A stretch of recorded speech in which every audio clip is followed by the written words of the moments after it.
अरे हाँ, तुमने तो अभी तक मुझे अपना नाम ही नहीं बताया। कहाँ जाओगी इतनी तेज बारिश में? लेकिन तुम जाना क्यों चाहती हो अचानक? ये मैं समझ नहीं पा रहा हूँ।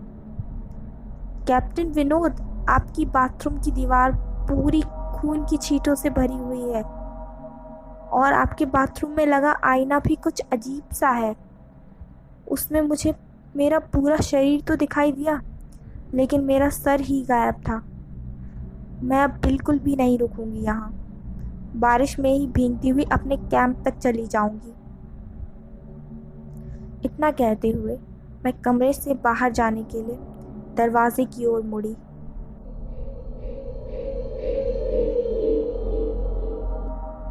रुको! तभी कैप्टन विनोद की कड़कड़ाती आवाज़ गूंजी।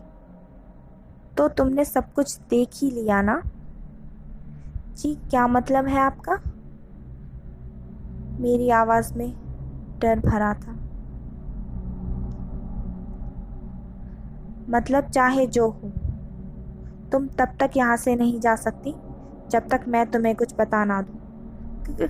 क्या बताना चाहते हो आप? वही जो आज तक कोई नहीं जान सका। जो जो कोई नहीं जान सका, वो मैं जानकर क्या करूँगी? प्लीज़ मुझे जाने दो।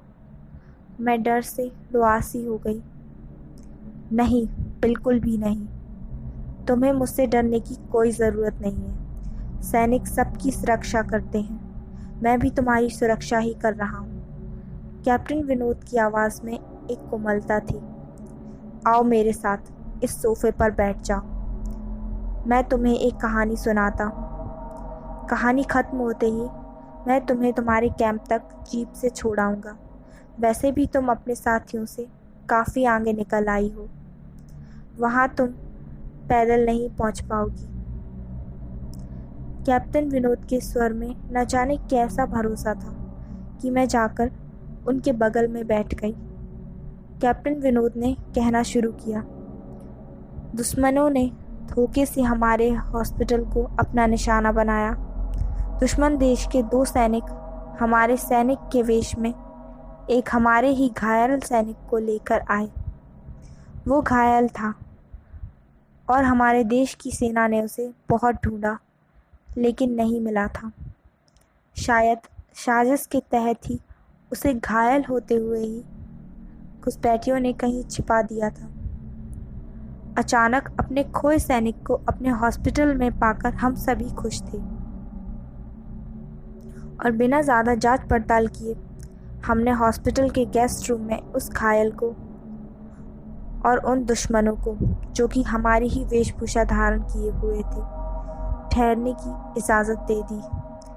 अभी उस सैनिक का इलाज चल ही रहा था कि जोरों का ब्लास्ट हुआ और पूरा हॉस्पिटल एक खंडर में तब्दील हो गया।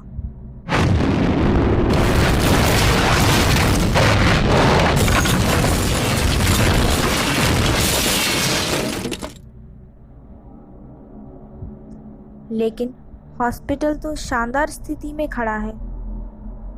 मेरी बातों को अनसुना कर कैप्टन विनोद ने अपनी बातें जारी रखी। कोई नहीं बचा उस ब्लास्ट में।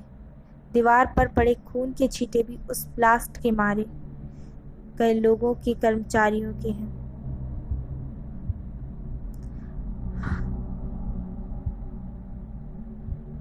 हाँ, लेकिन ये हॉस्पिटल तो मुझे खंडर नहीं दिखता। जवाब में कैप्टन विनोद के चेहरे पर एक रहस्यमयी मुस्कान फैल गई। उनका चेहरा अजीब से भावों से भर गया था। मैं उनके चेहरे को देखकर अंदर से दहल गई।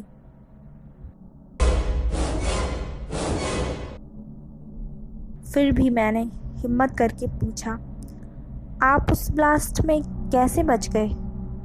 इतना सुनते ही कैप्टन विनोद ठहाका मारकर हंस पड़े।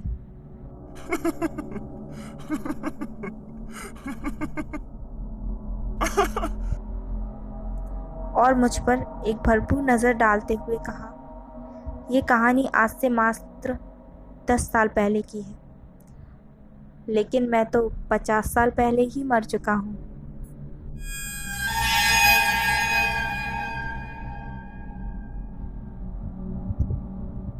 इसके आगे उन्होंने क्या कहा मुझे कुछ नहीं मालूम। चेहरे पर गीलेपन का एहसास जब काफ़ी हुआ तो मैं नींद से जाग गई। मुझे घेरे हुए मेरे फ्रेंड्स और टीचर खड़े थे। मेरी आंखें खुलते ही मेरे सर ने कहा, थैंक गॉड तुम्हें होश आ गया। तो क्या मैं बेहोश थी? हाँ, तुम जंगल में जाने कहाँ भटक गई थी। जब सभी लौट आए और तुम नहीं लौट कर आई तो हम सभी मिलकर तुम्हें ढूंढने के लिए निकले। काफ़ी दूर जाने के बाद हमने एक जीप आती हुई देखी जिसमें एक आर्मी मैन तुम्हें पीछे की सीट पर सुलाए हुए हमारे कैंप को ढूंढते हुए आ रहे थे। उन्होंने हम सबको भी अपनी जीप में बिठाया और कैंप तक छोड़ दिया। हमने उन्हें काफ़ी रोकने की कोशिश की लेकिन वे इतना ही कहकर चले गए, अभी नहीं रुक सकता, एक ज़रूरी काम है। जब हमने तुम्हारे बेहोश हो जाने और उन तक तुम्हारे पहुंचने के बारे में पूछा तो वे बोले, रिया ही बताएगी और जो भी बताएगी वह बिल्कुल सच होगा। सबकी उत्सुक निगाहें अपनी ओर देखकर मैं धीमे स्वर में पूछा मैंने, क्या उनका नाम कैप्टन विनोद था? सर ने हाँ में सिर हिलाया। मैंने सबको उधर चलने को कहा जिधर से सबने जीप आती देखी।